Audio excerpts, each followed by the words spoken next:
अस्सलाम वालेकुम। आज के इस लेक्चर में जो हम डिस्कस करेंगे वो second year mathematics straight line chapter number 2 exercise 2.4 question number 18 and 19। तो स्टार्ट करते हैं अपना आज का लेक्चर।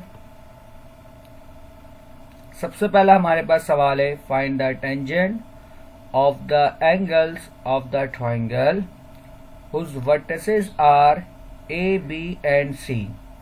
यानी कि ट्राइंगल के वर्टेक्स हमें गिवन है और हमें जो है एंगल बताना है। तो हम जानते हैं ट्राइंगल में अगर 3 वर्टेक्स होते हैं तो हमारे पास 3 एंगल कंस्ट्रक्ट होगा, यानी कि हम θ1, θ2 और θ3 हम फाइंड करेंगे।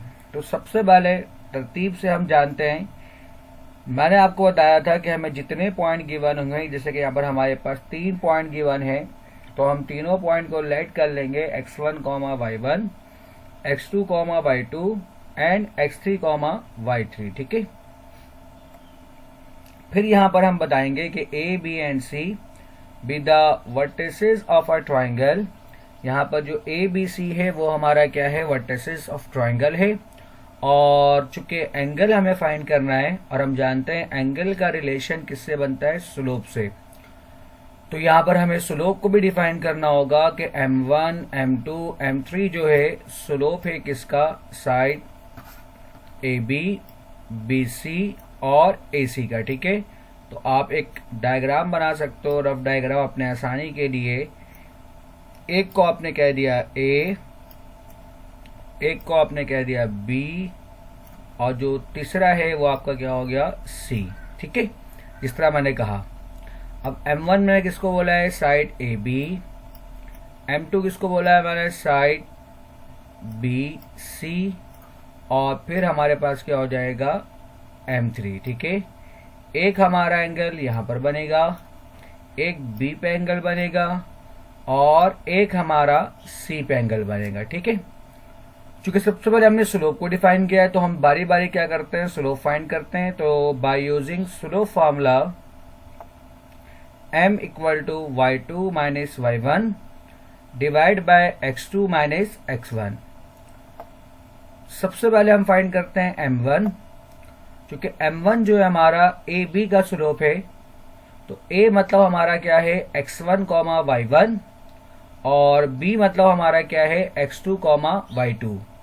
तो A हमारा, हम जानते हैं स्लोप फाइंड करने के लिए y को हम y से माइनस करते हैं और x को हम क्या करते हैं, x से माइनस करते हैं। तो इस तरह ये हमारे पास क्या बनेगा, y2 minus y1 divide by x2 minus x1।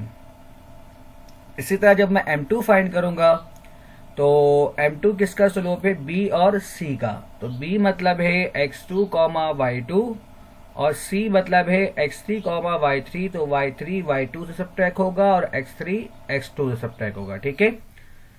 Similarly AC, A मतलब x1, y1 और C मतलब हमारे पास क्या है, x3, y3। तो y3 को हम y1 से सब्ट्रैक्ट करवाएंगे और x3 को हम x1 से सब्ट्रैक्ट करवाएंगे। ये पैटर्न आपको समझना चाहिए। ठीक है।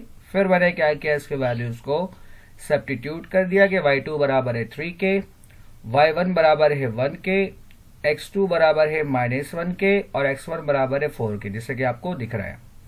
अब आप सिंप्लीफाई कर लो तो 3 - 1 कितना होता है हमारे पास, 2 और प्लस का 2 और इसी तरह -1 - 4 हमारे पास क्या होगा, -5। तो ये हमारे पास हो गया 2/-5 या फिर -2/5। ठीक है। इसी तरह अब मैं क्या करूंगा, m2 फाइंड करूंगा। जैसे मैंने आपको बताया कि हम y2 को y3 से या फिर आप y3 माइनस y2 भी लिख सकते हो, कोई फर्क नहीं पड़ता। ठीक है। बस y को y से सब्ट्रैक्ट करना है और x को x से सब्ट्रैक्ट करना है। अब मैं यहाँ पर क्या करूंगा, इसके वैल्यूज को सब्स्टिट्यूट कर दूंगा। आप पीछे से इसकी वैल्यू लिख सकते हो या आपके पास बुक है तो आप बुक में लिख सकते हो। ठीक है। तो वैल्यूज को सब्स्टिट्यूट करने के बाद फिर सिम्प्लीफाई करना है। तो हमारे पास m2 जो है वो किसके बराबर आ जाएगा, 5/4 के। सिमिलरली अब हम क्या करेंगे, m3 फाइंड करेंगे, y3 minus y1 divide bye x3 minus x1, जैसे मैंने आपको बताया था। a और c का स्लोप है m3, a मतलब x1 y1 और c मतलब x3 y3। तो y3 को y1 से सब्ट्रैक्ट करना है और x3 को x1 से। इसको वैल्यूज को सब्स्टिट्यूट करने के बाद हमारे पास जो m3 बन जाएगा वो क्या बन जाएगा, 1/3। अब हमने क्या किया, ये तीनों स्लोप फाइंड कर लिया।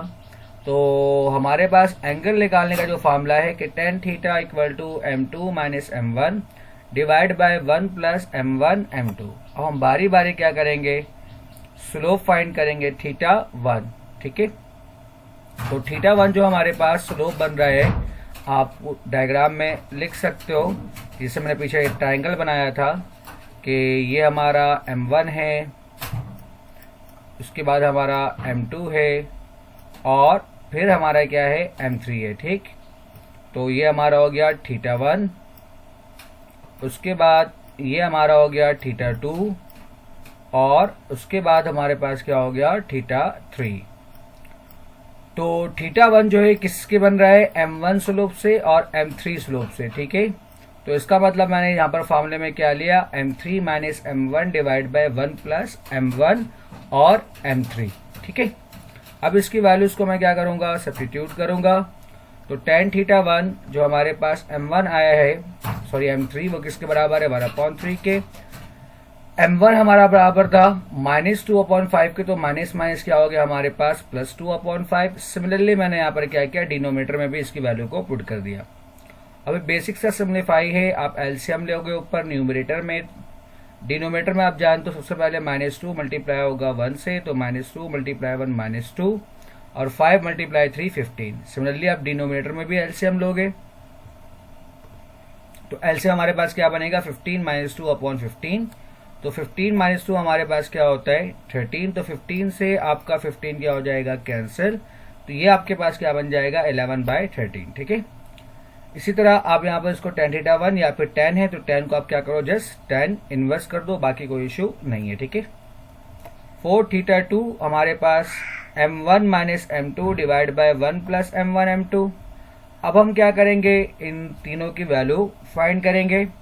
चूंकि थीटा 2 जो है किसका स्लोप है, किसका एंगल है, m1 का और m2 का, इसलिए मैंने यहाँ पर क्या लिया है, m1 minus m2 divide by 1 plus m1 और m2। इसकी वैल्यूज को सब्स्टिट्यूट कर देंगे और फिर हम क्या करेंगे, बेसिक से एलसीएम है, एलसीएम लेने के बाद सिम्प्लीफाई करोगे आप, तो आपके पास क्या बन जाएगा, -33/10। अच्छा, मैं बेसिक सिम्प्लीफाई इसलिए नहीं बता रहा क्योंकि आप सेकेंड ईयर में हो और मैं उम्मीद करता हूँ कि आपको एलसीएम वगैरह क्लियर होगा, इसलिए मैं ज़्यादा डिटेल में एलसीएम वगैरह को डिस्कस नहीं कर रहा हूँ, ठीक है। नेक्स्ट हमारे पास क्या है, 4 थीटा 3। तो थीटा 3 हमारे पास किसका स्लोप है, m2 और m3 का, ठीक है। तो मैंने यहाँ पर क्या लिया है, m2 minus m3 divide by 1 plus m2 multiply by m3। Again हम क्या करेंगे, इन तीनों की वैल्यू को सब्स्टिट्यूट करेंगे और फिर आपको एलसीएम लेना है। तो आपको दिख रहा है कि 3 मल्टीप्लाई 4 12 और फिर क्रॉस मल्टीप्लाई हम करते हैं, तो 3 मल्टीप्लाई 5 15, 4 बंदा 4।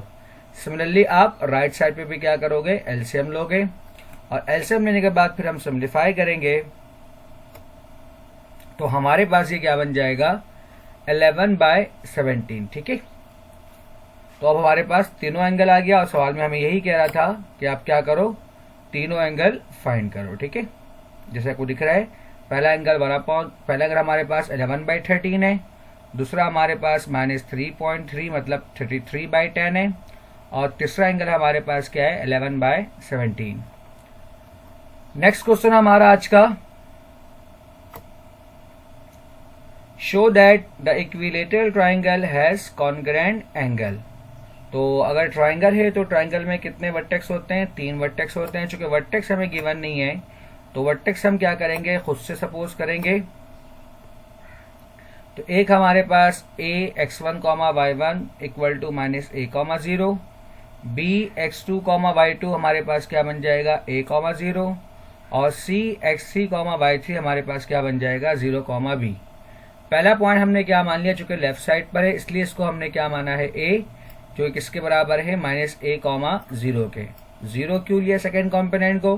क्योंकि हम जानते हैं x एक्सिस पर y की वैल्यू क्या होती है, 0 होती है। सिमिलरली बिल्कुल इसके सामने हमने क्या किया, b पॉइंट लिया, चूंकि राइट साइड पर है इसलिए मैंने इसको क्या कह दिया, पॉजिटिव a। और अगेन सेकेंड कॉम्पोनेंट को हमने 0 इसलिए लिया क्योंकि x एक्सिस पर y की वैल्यू क्या होती है, 0 होती है।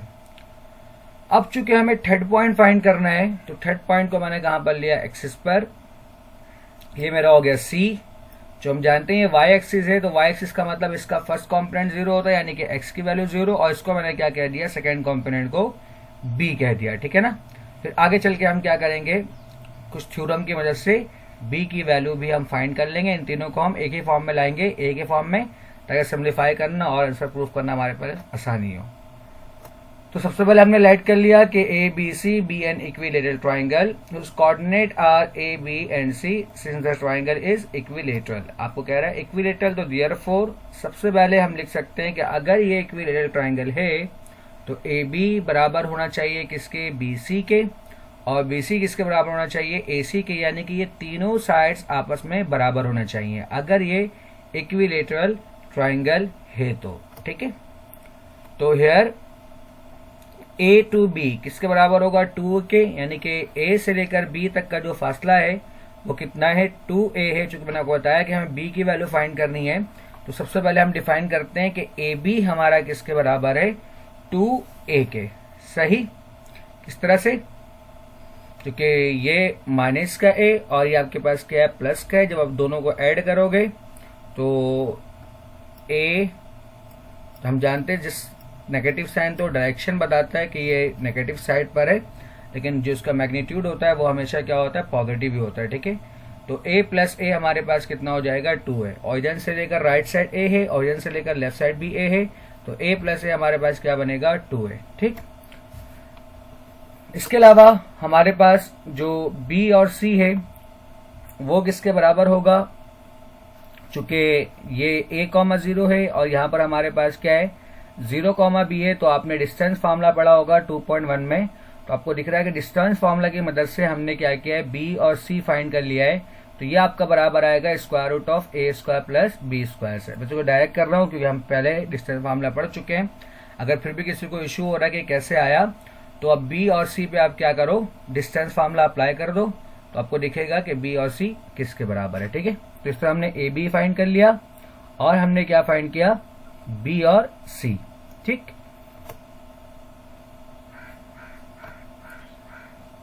अब बारी है हमारे पास AC फाइंड करें। तो देखें आप बहुत ध्यान से कि अगर ये दोनों आपस में बराबर है कि AB बराबर है 2A के और BC के किसके बराबर है हमारा, square root of A square plus B square के। क्योंकि हमने ऊपर लिखा है कि ये तीनों साइड आपस में बराबर है, तो हम इन दोनों को आपस में क्या ले सकते हैं, बराबर ले सकते हैं। मैं लिख सकता हूँ कि square root of A square plus B square equal to 2 है, ठीक है। अब स्क्वायरिंग ऑन बोथ साइड करेंगे ताकि रूट कैंसिल हो जाए, तो क्या बनेगा, a square plus b square. Right side पर था 2a था, तो ये क्या बन जाएगा, 4a स्क्वायर।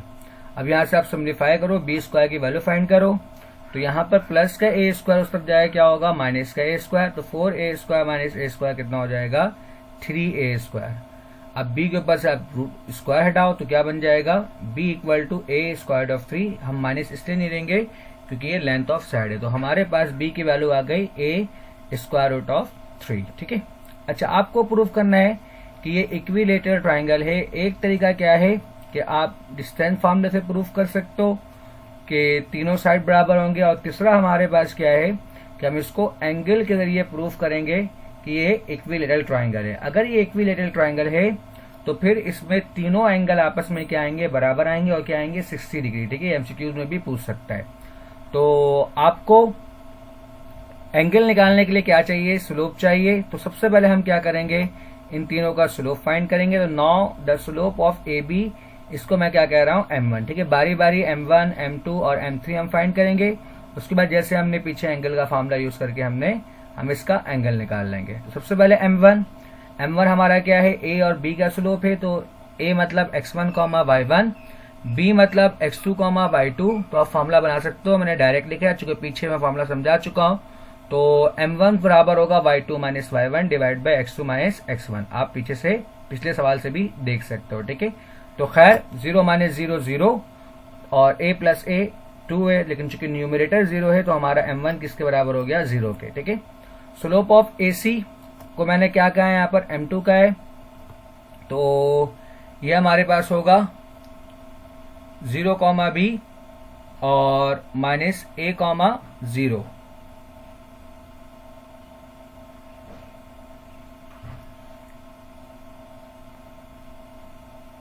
बल्कि मैं काम करता हूँ, इसको ए बी ही बोल देता हूँ, ठीक है, ताकि आप कंफ्यूज नहीं हो पीछे से। और वैल्यू मैंने इसीलिए ऐसे पुट किया है कि स्लोप ऑफ यानी कि जो BC है हमारा BC वो हमारा क्या है M2 है। ठीक है, तो देखें यहाँ पर ये हमारे पास y को y सब्ट्रैक्ट करते हैं तो हमारे पास y कॉम्पोनेंट क्या है b है, और यहाँ पर क्या है 0, तो मैंने क्या लिखा b माइनस 0, और x कॉम्पोनेंट क्या है 0 माइनस a। ठीक है, तो b माइनस 0 0 माइनस a हमारे पास ये क्या बन जाएगा माइनस का b अपॉन a। तो इस तरह हमने क्या फाइंड कर लिया M2। अच्छा, चूंकि b हमारा किसके बराबर है, b हमने फाइंड किया था a स्क्वायर्ड ऑफ 3 के, तो b की जगह हम क्या करेंगे a स्क्वायर्ड ऑफ 3 पुट कर देंगे, तो a से a हमारा क्या होगा कैंसिल। तो इस तरह हमारे पास जो M2 है वो किसके बराबर आ जाएगा माइनस स्क्वायर रूट ऑफ 3 के।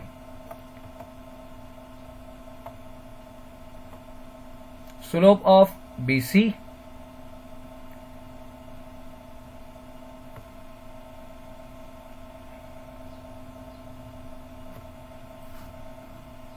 जहां पर हमने ट्राइंगल लिया था, ये वाला पॉइंट था हमारा माइनस a, 0, और ये वाला पॉइंट था हमारे पास a, 0, और ये वाला हमारे पास पॉइंट था 0, b। ठीक है ना, अब हमें ये M3 फाइंड करना है। इसको हमने कहा है a, इसको हमने क्या कहा है c। ठीक है, तो यहाँ पर BC की जगह आप क्या कर दो, M3 जो हमारा वो क्या है AC है। ठीक है, डन। तो A को हम क्या करते हैं A से माइनस करते हैं, Y को हम Y से माइनस करते हैं, और X को हम क्या करते हैं X से माइनस करते हैं। तो ये हमारा B और ये हमारा 0, तो ये क्या बन जाएगा B माइनस 0। इसी तरह इसका फर्स्ट कंपोनेंट 0 है, यहाँ पर माइनस A है, तो माइनस माइनस क्या होगा प्लस A। चूंकि आप जानते हो अब y को y से सब्ट्रैक्ट करवाते हो और x को x से सब्ट्रैक्ट करवाते हो, तो ये हमारे पास क्या बन जाएगा b अपॉन a, और b की वैल्यू हमें गिवन है, तो a से हमारा क्या होगा कैंसिल। तो M3 हमारे किसके बराबर हो जाएगा स्क्वायर रूट ऑफ 3 के। हमारे पास तीनों स्लोप मौजूद है। अब बारी बारी क्या करोगे, एंगल फाइंड करोगे। एंगल फाइंड करने के लिए हमने देखा था कि m1 minus m2 divide by 1 plus m1 और m2 हमने फॉर्मूला यूज किया था। ठीक है, बस अब इसकी वैल्यू को सब्स्टिट्यूट कर दो, और सब्स्टिट्यूट करने में आपको दिखेगा कि tan θ1 किसके बराबर आ गया √3 के। तो tan है उस तक जाएगा क्या हो जाएगा tan इनवर्स, और tan इनवर्स √3 का मतलब होता है 60 डिग्री। ये आपने फर्स्ट ईयर में ट्रिग्नोमेट्रिक फार्मूला जो आपने पढ़ा होगा या वैल्यूज पढ़ा होगा तो वहां पर आपने देखा होगा कि tan 60 बराबर होता है √3 के। तो उससे हम लिख सकते हैं tan इनवर्स √3 किसके बराबर होगा 60 डिग्री के, यानी कि पहला एंगल क्या आ गया 60 डिग्री। इसी तरह फिर आप क्या करोगे θ2 फाइंड करोगे, वैल्यू को सब्स्टिट्यूट करोगे, और फिर सिंप्लीफाई करने के बाद अगेन आपके पास ये क्या बनेगा स्क्वायर ऑफ 3। तो tan है, जब tan राइट साइड पर जाएगा तो मैंने आपको बताया था पीछे के tan इनवर्स √3 किसके बराबर होता है 60 डिग्री के। इस तरह θ2 भी किसके बराबर हो गया 60 डिग्री के। लास्ट हमारे पास हम θ3 फाइंड करेंगे, वैल्यूज को आप सब्स्टिट्यूट करोगे और फिर सिंप्लीफाई करने के बाद आपको दिखेगा कि जैसे यहाँ पर दिख रहा है कि -√3 -√3 माइनस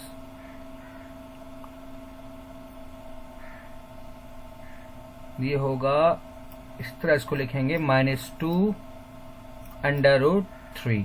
ठीक है, इसी तरह जब डिनोमिनेटर में आप सिंप्लीफाई करोगे तो 1 तो आपका वैसे ही रहेगा, प्लस माइनस माइनस √3 जब मल्टीप्लाई होता है तो इनका बेस सेम है, तो बेस सेम स्क्वायर लगाओगे तो स्क्वायर से रूट कैंसिल होगा, जिसके आप बच जाएगा 3। उसके बाद फिर हमारे पास क्या होगा -2 √3 डिवाइड बाय -2, तो माइनस से माइनस कैंसिल, -2 से -2 कैंसिल, सिर्फ क्या बच गया आपके पास √3। तो अगेन आप क्या करोगे थीटा को राइट साइड पर लेके जाओगे तो बन जाएगा tan इनवर्स, और अभी हमने पढ़ा था कि tan इनवर्स √3 किसके बराबर होता है, ये बराबर होता है 60 डिग्री के। तो आपको दिखा θ1 भी 60, θ2 भी 60 और θ3 भी हमारा क्या हो गया 60 डिग्री। इस तरह हम कह सकते हैं कि ये हमारे पास इक्विलेटरल ट्रायंगल है। उम्मीद करता हूँ आज का लेक्चर आपको समझ में आया होगा। वीडियो देखने के लिए शुक्रिया। अल्लाह हाफिज।